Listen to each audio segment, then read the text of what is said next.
మరి భగవంతుడు ధైర్యాన్ని ఇవ్వాలని, అలాగే ఈరోజు మరి ఈ ముష్కర మూకుల దాడిలో వీరమరణం పొందినటువంటి జశ్వంత్ రెడ్డి కుటుంబం చాలా చిన్న రైతు కుటుంబం. ఆ కుటుంబానికి ప్రభుత్వం పూర్తి అండదండలతో ఉంటుందని గౌరవ ముఖ్యమంత్రి గారు కూడా ఈరోజు ఒక 50 లక్షల రూపాయలు ప్రకటించడం, ఈరోజు కలెక్టర్ చేతుల మీదుగా ఈరోజు నా చేతుల మీదకి ఇవ్వటం, ఇది చిన్న సహాయం అయినా ఎంతో స్ఫూర్తిదాయకం ఉంది. ఎవరైనా ఒకసారి వారు చూస్తే మరణం అంటే ఇలాంటి మరణం పొందాలి కదా అనేటువంటి ఒక స్ఫూర్తి ఈరోజు పిల్లల్లో వచ్చేటువంటిగా గత రాత్రి నుంచి చాలామంది యూత్ ఇన్స్పైర్ అయ్యారు. ఒక రకంగా ఒక మరణం తర్వాత ఒక పక్క బాధ ఉన్నా ఇంకో పక్క ఒక ఇన్స్పిరేషన్ కూడా వచ్చింది. చావు అనేది ఏదో ఒక రోజు ఏదో ఒక రూపంలో వస్తుంది. ఈరోజు దేశం కోసం చనిపోయాం అనేది చనిపోవడం చాలా గొప్పగా ఫీల్ అవుతున్నటువంటి పరిస్థితి వల్ల ఈ తరానికి అందించినటువంటి జశ్వంత్ రెడ్డి చిరస్మరణీయుడు. ఆ కుటుంబం అటువంటి పిల్లల్ని కన్నటువంటి ఆ కుటుంబం కూడా మరి చాలా వాళ్ళని గొప్పగా మనం గౌరవించుకోవాలని చెప్పి దేశానికి ఒక మంచి యువకుడిని దేశ రక్షణ కోసం పంపించినటువంటి ఆ తల్లి ఎప్పుడు కూడా గుర్తుంచుకునే విధంగా ఉంటుందని చెప్పి తెలియజేసుకుంటాం. బ్యాక్ లైట్ ఉంది మేడం.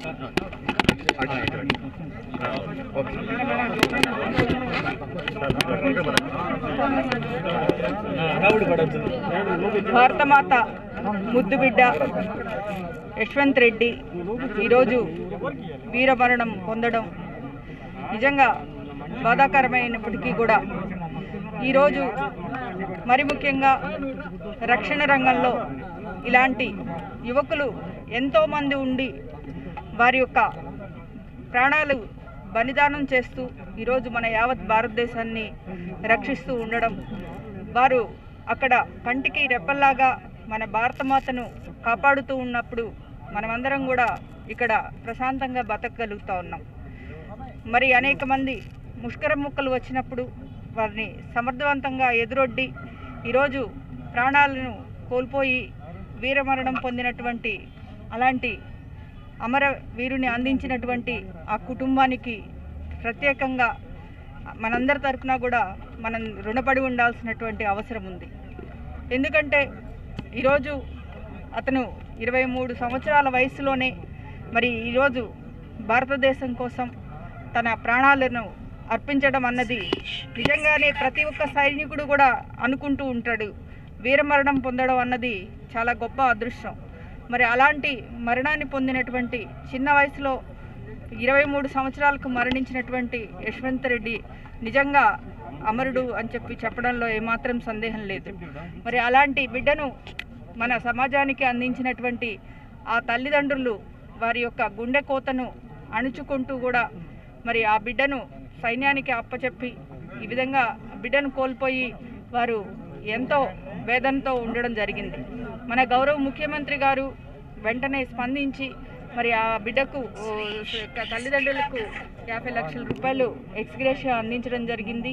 మరి ఇంకా 2 తమ్ముళ్ళు ఉన్నారు. ఆ తమ్ముళ్ళ యొక్క భవిష్యత్తు కోసం అతను నిత్యము తప్పిస్తాడని చెప్పి మరి చదువుకోవడానికి వాళ్ళని ఎంతో ప్రోత్సహిస్తాడని కూడా తెలియజేయడం జరిగింది. మరి వారి యొక్క భవిష్యత్తు గురించి గౌరవ ముఖ్యమంత్రి గారి దృష్టికి తీసుకువెళ్ళి భవిష్యత్తులో వారికి తప్పకుండా ఏదైనా ఉద్యోగం కావాలని చెప్పేసి కోరుతా ఉన్నారు. ఖచ్చితంగా గౌరవ ముఖ్యమంత్రి గారి దృష్టిలోకి తీసుకువెళ్ళి వారి యొక్క భవిష్యత్తు ఖచ్చితంగా మంచిగా ఉండేటట్లు ఏర్పాటు చేయడం జరుగుతుంది. మరి ఇంతమంది కేవలం కుటుంబ సభ్యులు కాని వారు కూడా వచ్చి ఆ అమర జవాన్కు నివాళులు అర్పిస్తూ ఉన్నారు. మరి ఇందాక మన డిప్యూటీ స్పీకర్ గారు చెప్పినట్లు యశ్వంత్ రెడ్డి యొక్క మరణం అనేక మందికి స్ఫూర్తిదాయకంగా మనం కూడా ఇలాంటి ఒకసారి రక్షణ రంగానికి వెళ్ళాలి అని అనేక మంది యువతలో స్ఫూర్తి రగిలించడం అన్నది కూడా చాలా గొప్ప సంగతి. మరి ఇలాంటి అనేక మంది యువ కిషోరాల యొక్క ఆత్మ బలిదానాలు ఈరోజు మన దేశ రక్షణకు పెట్టుగొమ్మగా ఉన్నాయి అని చెప్పేసి చెప్పడంలో ఏమాత్రం సందేహం లేదు.